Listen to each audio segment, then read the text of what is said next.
이번 시간부터 3과목 통계 분석에 대해서 학습을 하도록 하겠습니다. 먼저 통계학에 대한 정의부터 보도록 하죠. 통계학을 정의할 때 간단하게 이렇게 정의를 할 수 있습니다. 데이터로부터 정보를 얻어내는 학문, 데이터로부터 정보를 얻어낸다. 인포메이션, 이때 중간에 그 역할을 해주는 학문이 바로 스태티스틱,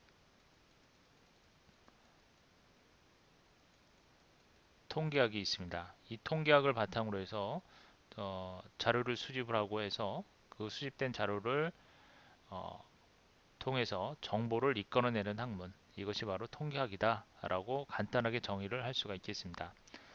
그래서 이제 이러한 통계학을 정의를 한 그런 내용들을 보게 되면 항상 이렇게 자료의 수집, 자료의 정리, 자료의 해석이라고 하는 이 세 가지 단어가 들어가게 됩니다. 용어가 들어가게 되는데요. 바로 이 세 가지 용어가 통계학의 핵심이다라고 얘기할 수 있습니다. 통계학은 우리가 일상생활에서도 많이 접할 수 있는 그러한 내용들이 많은데요. 예를 들면 정치권에서 정당 지지율이라든지 또는 대통령 지지율이라든지 뭐 이런 것도 전부 통계학에 의해서 나오는 그러한 수치들이죠. 또는 여러분들이 이제 국민투표하게 되면 그 출구조사 하잖아요. 그렇죠? 이 출구조사가 통계학의 기반에 의해서 나오는 그런 수치들이죠.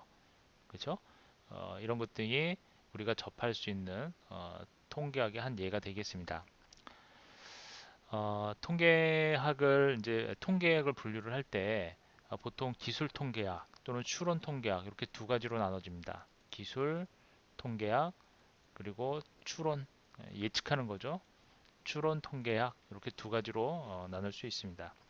기술 통계학은 어떤 수집된 자료를 정리하고 요약하는 그런 방법을 다루는 그런 통계학이라고 한다면, 추론 통계학은 주어진 자료 정보를 분석을 해서 미래에 어떠한 일이 일어날지를 예측하는 그러한 통계학을 추론 통계학이라고 합니다. 그래서 추론은 예측, 기술은 여러 가지 그 자료를 뭐 도수 분포표나 또는 히스토그램과 같은 그런 그래프로 나타내는 어, 어떤 그런 이론적인 숫자를 통해서 어떤 이론과 방법을 다루는 그런 이론적 방법을 다루는 그러한 학문을 기술 통계학, 예측하는 것을 분석을 해서 예측을 하는 것을 추론 통계학, 이렇게 나눌 수가 있겠습니다.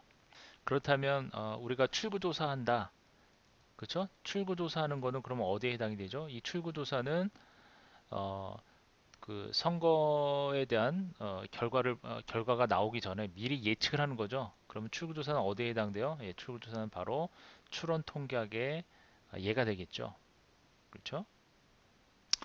즉 어느 정도의 어떤 불확실성을 내포하고 있습니다. 이 출구조사가 뭐 100% 정확하게 맞지는 않잖아요. 물론 정확도가 상당히 높긴 합니다만 어느 정도 불확실성을 갖고 있는 그런 확률로 표현을 합니다.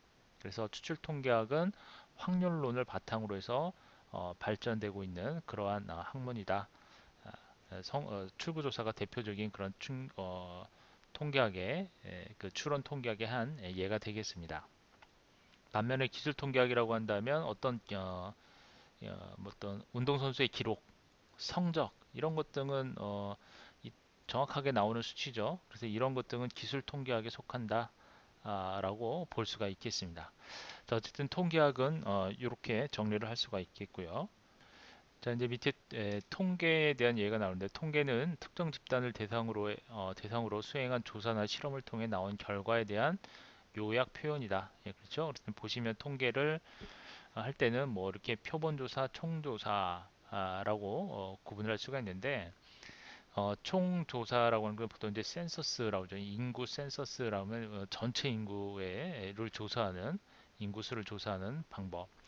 전수조사, 표본조사라고 하는 거는 어떠한 어, 그 샘플링을 해서 데이터 모집단에서 어떤 전체 집단에서 일부를 샘플링해서 그 일부만을 가지고 조사하는 것을 표본 조사라고 하죠. 근데 표본 추출을 통해서 일단 그 뒤에서 다시 한번 설명을 드리도록 하고요. 그래서 이제 보시면 통계 자료를 획득하는 방법은 센서스를 통해서, 즉 전수조사, 총조사를 통해서 얻어오는 방법, 그 다음에 표본조사를 통해서 얻어오는 방법입니다. 그래서 통계라고 하는 것은 자료의 수집이 자료의 수집이 어, 필요하겠죠. 그래서 이러한 자료를 수집하는 데 있어서 총조사를 통해서 얻어올 거냐 아니면 표본조사를 통해서 얻어올 거냐, 이 두 가지 방법으로 자료를 수집할 수 있겠죠. 이 센서스 같은 경우에는 상당한 비용도 많이 들겠죠. 그렇죠. 시간도 오래 걸리고요. 표본조사 같은 경우는 이러한 총조사의 단점을 어, 그 보완할 수 있는 그런 방법 중에 하나가 표본조사라고 보시면 되겠습니다. 자, 이제 이런 뭐 표본조사 통계학에 있어서 알아둬야 될 몇 가지 용어들이 쭉 나오고 있습니다. 모집단이라고 하는 것은 조사하고자 하는 그런 대상이 되겠죠. 어, 조사하고자 하는 대상, 집단 전체를 의미합니다. 대상, 집단 전체라고 보시면 되겠고요. 영어로 이제 population이라고 합니다. 연구 대상이 같다 하더라도 여러분들 그 관심을 갖고 있는 어떤 특성이 다르게 되면 모집단 역시 달라질 수가 있습니다. 자, 그다음에 원소라고 하는 건 뭐냐면 모집단의 그 구성 각각의 요소, 그 개체들을 원소라고 얘기를 하고요. 표본이라고 하는 거는 추출한 모집단의 일부 원소를 의미합니다. 그러니까 모집단으로부터 뽑은 부분 집합. 네, 이 말이 좀 어렵네요. 모집단의 일부 원소.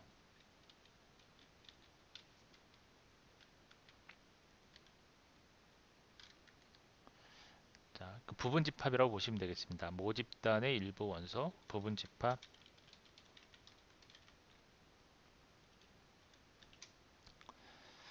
모수라고 하는 거는 구하고자 하는 모집단에 대한 정보.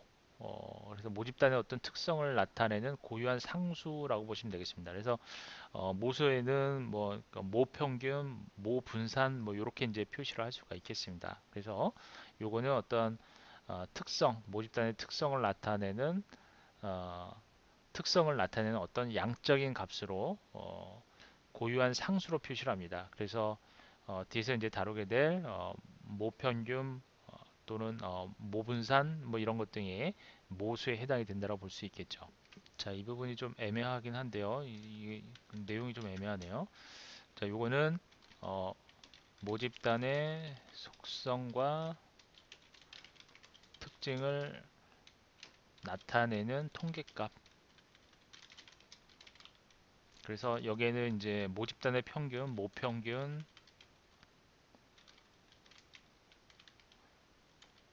그리고 표준 편차, 상관계수 이런 것 등이 전부 그 모수가 됩니다. 상관계수 이런 것 등이 모수가 될 수 있겠습니다.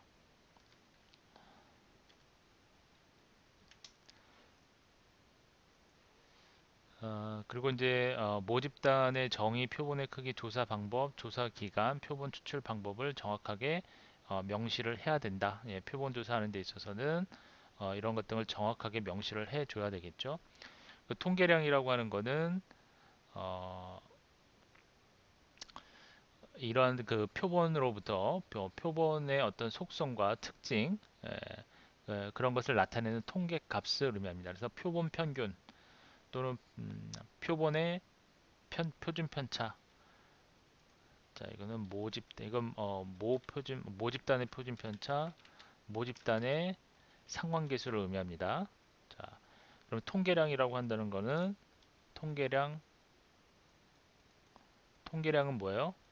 통계량은 어, 표본으로부터 얻은 표본의 평균, 즉 표본 조사로 얻은 표본의 평균이라든지 표본의 표준 편차 또는 표본의 상관계수 등이 바로 통계량이라고 할 수 있겠다라고 보시면 되겠습니다. 자, 그래서 이제 모집단을 자 이렇게 전체 집단이라고 한다면 모집단 이걸 전체 집단이라고 한다면 이게 모집단이 되겠죠. 모집단이라고 할 수가 있고요. 그리고 모집단으로부터 표본을 추출하면 표본을 추출했을 때 우리는 이거를 표본이라고 얘기를 합니다. 표본 표본 추출이죠. 추출. 그리고 이 표본을 요약 정리했을 때 이건 요약 자료라고 할 수가 있겠죠. 요약 자료, 요약 자료. 그리고 이 요약된 자료로부터 추론을 할 수가 있는 거예요. 즉, 어, 이 모집단의 일부의 부분 집합을 끄집어내서 그 부분 집합을 어, 요약을 합니다. 정리하고 요약을 합니다. 즉 해석을 한다는 거죠. 그러면 이 요약본으로부터 이 전체 집단의 특성을 어, 얻어낼 수 있는 그런 방법이 바로 추론이라고 하는 것이죠. 그렇죠? 이 전체 집단의 어떤 특성을 표본으로부터 얻어내는 것, 이것을 어, 추론이라고 얘기할 수가 있겠습니다. 그래서 이런 그 표본 추출 표본 조사에 있어서 뭐 여러 가지 이제 장단점이 있죠. 장점이라고 한다면 앞서 설명드렸지만 전체 집단을 전부 다 조사할 수 없기 때문에 시간과 비용을 줄일 수 있는 어, 그러한 장점이 있습니다만 만일에 이러한 그 모집단 자체가 너무나 작을 경우에는 그 표본 추출에 대한 의미가 어, 여러 가지 이제 표본 오차가 발생할 수 있다는 거죠. 표본 추출에 대한 의미가 좀 무의미할 수도 있고요. 그래서 이제 표본 조사는 어떤 그 모집단이 클 경우에 이렇게 이제 표본 조사를 실시를 합니다. 자, 그러면 이런 표본 추출 방법, 어떠한 방법으로 표본을 추출하는지, 어, 자, 아주 중요합니다.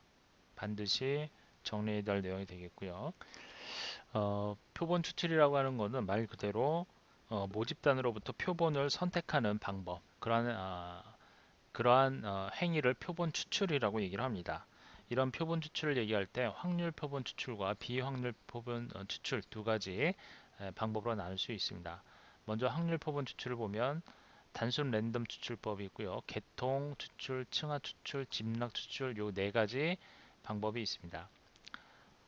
확률 표본 추출은 어떤 모집단으로부터 표본을 추출할 때 그 연구하는 그 연구자의 어떤 판단이 들어가지 않습니다. 그러니까 자의적으로 어, 표본을 추출해내는 것이 아니라 무작위로 어떤 모집단의 그 요소를 추출해내는 방법이 되겠습니다. 그렇기 때문에 확률 표본을 사용할 경우에는 표본 추출 대상자가 표본 추출의 대상자는 모집단으로부터 동일하게 추출될 수 있는 그런 기회를 얻게 되는 것이죠.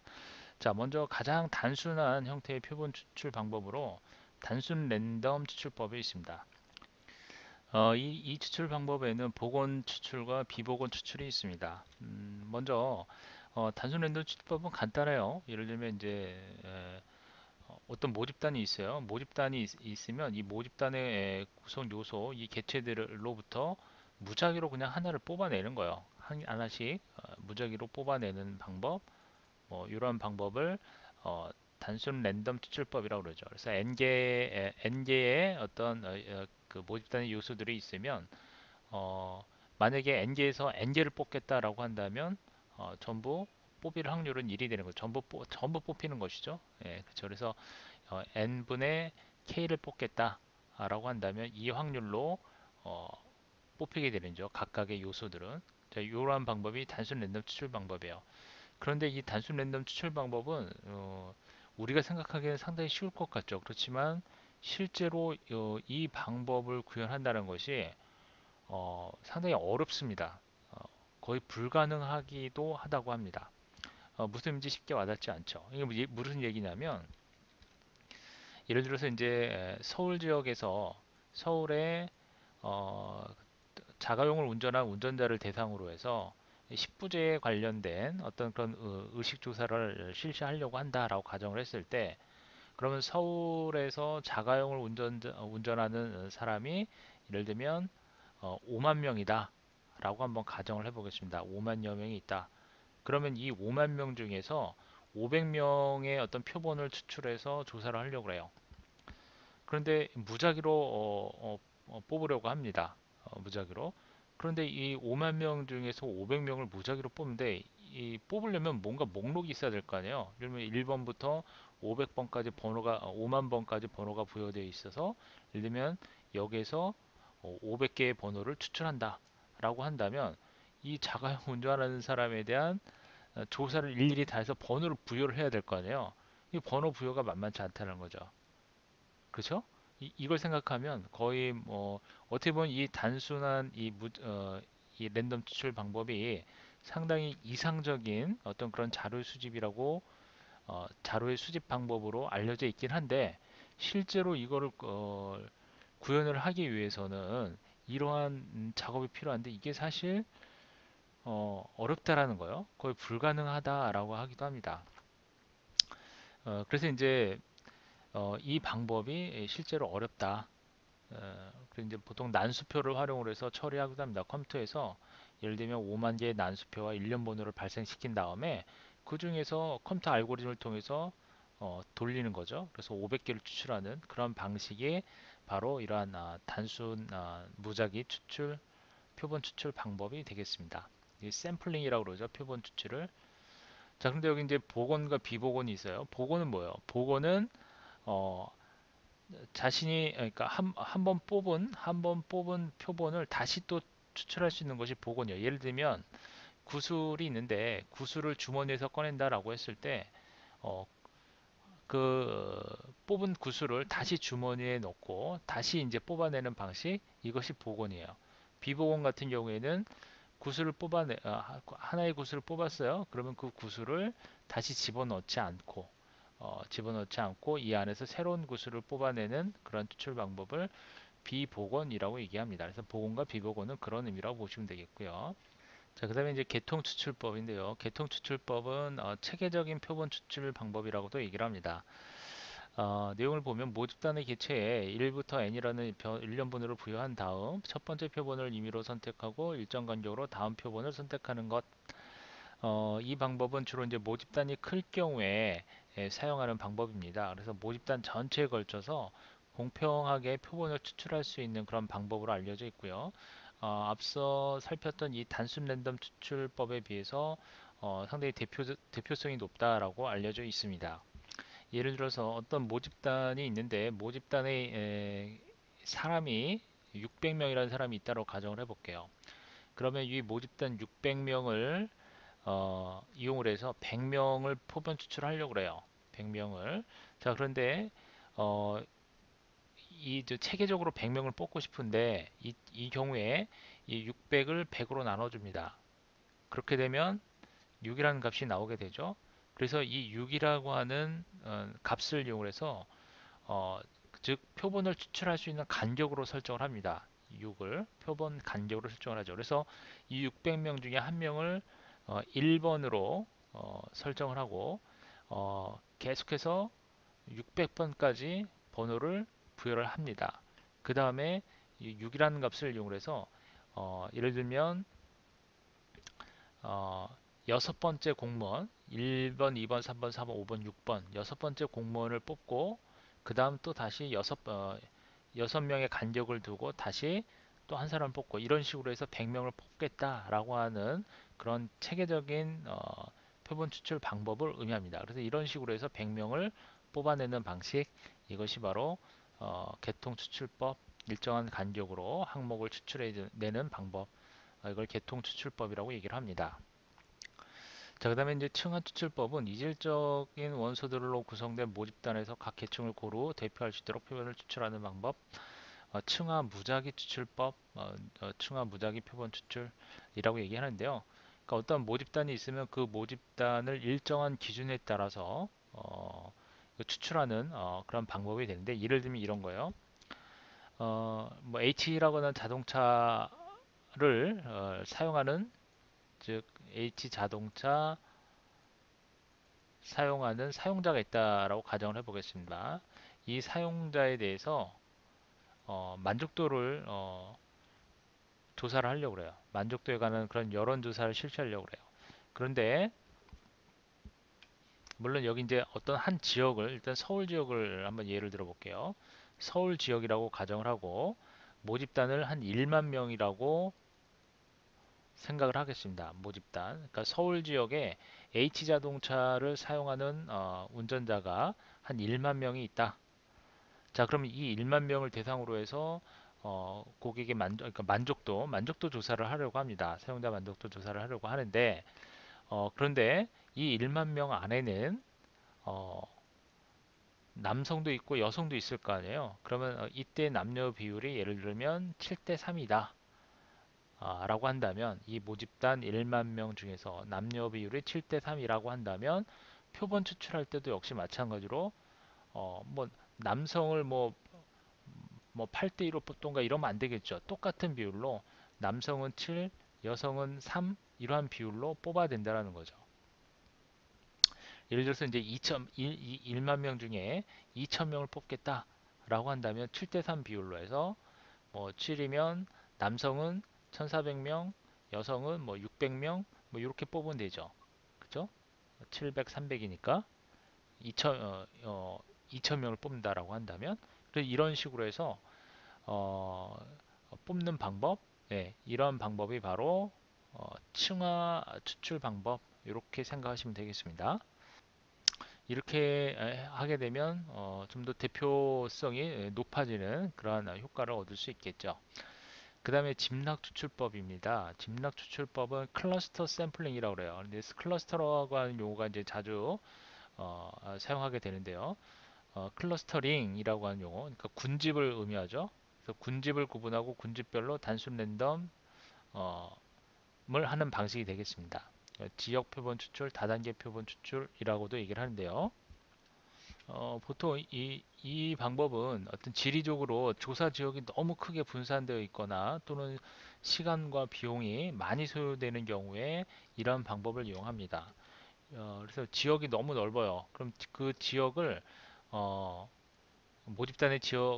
모집단을 설정을 할 때 넓은 모집단이라고 한다면 이렇게 구분을 하는 거죠.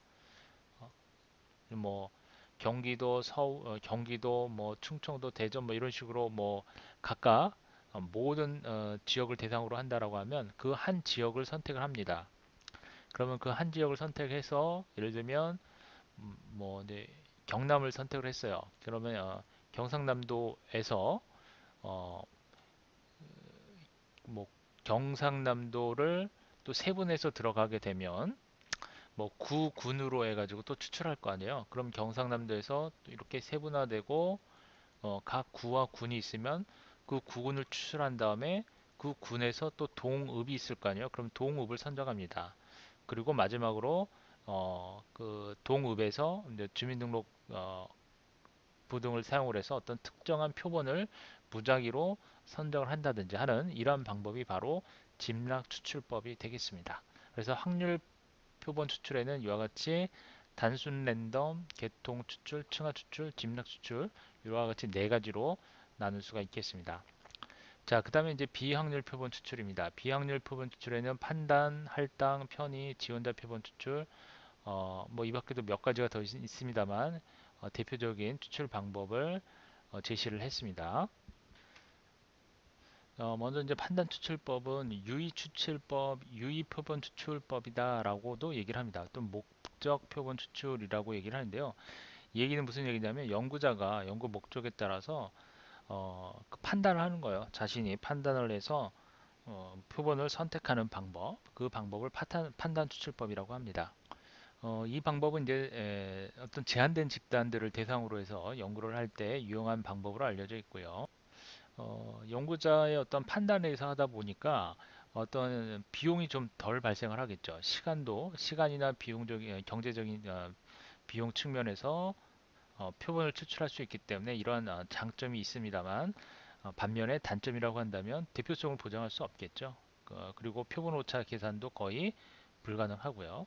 자, 그 다음에 할당 추출법이 있습니다.